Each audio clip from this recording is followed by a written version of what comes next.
Antarctica. It's the coldest, driest, most untouched place on Earth. It's this continent of pure science and, well, pure silence that has always sparked our imagination. But somewhere deep in that icy world, a mystery popped up that asks a really old question. What if something was once thriving in the one place we now consider totally unlivable? And what if the ice itself has been guarding the answers all this time, keeping them locked away for thousands and thousands of years? That's the question right at the heart of this whole Antarctic pyramid mystery. You know how these modern mysteries get started, right? It all began pretty quietly. Back in the mid-2010s, these satellite photos started making the rounds online. They showed these dark, triangular shapes just poking out of the endless white of Antarctica's Ellsworth Mountains. The lines looked so sharp, the symmetry was just weird. And it wasn't long before the word pyramid started to spread like wildfire. And just like that, a little whisper on the internet became a roar.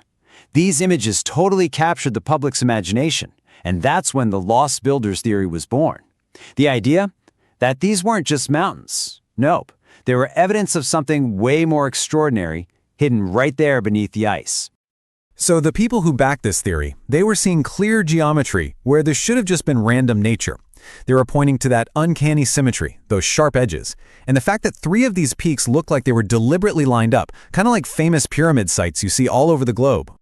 And from there, the speculation just exploded. Could this be the lost city of Atlantis, or maybe some civilization that was wiped out by an ancient disaster?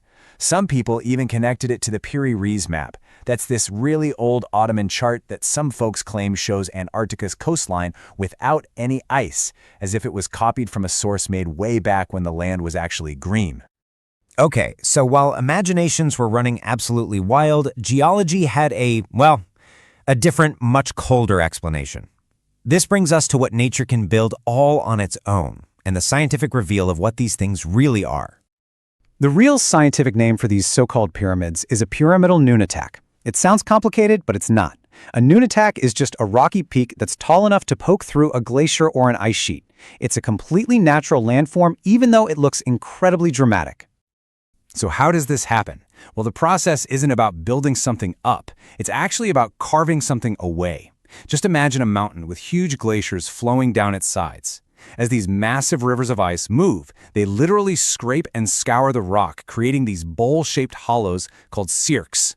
And when 3 or more of these cirques grind their way back towards each other, they chisel the mountain down, leaving behind the sharp, isolated pyramid-like peak. And hey, this isn't some weird process that only happens in Antarctica.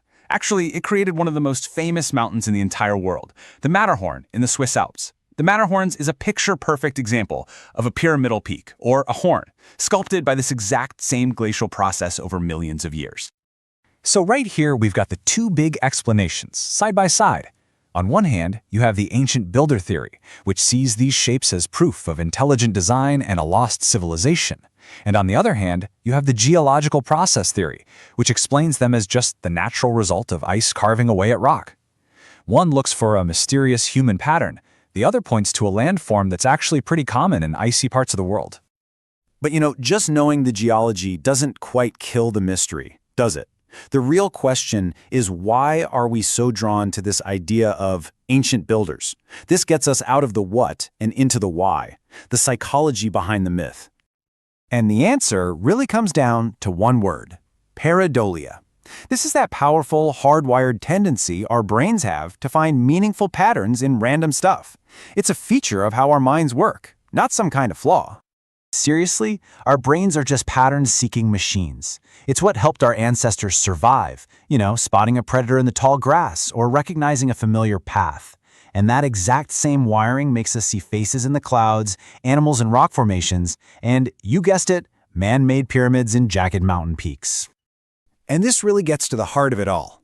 Even when we have a perfectly good scientific explanation, the allure of the Antarctic pyramids just doesn't go away. Because this story isn't just about rocks, it's about our relationship with the unknown. There's this quote that I think just nails the feeling here.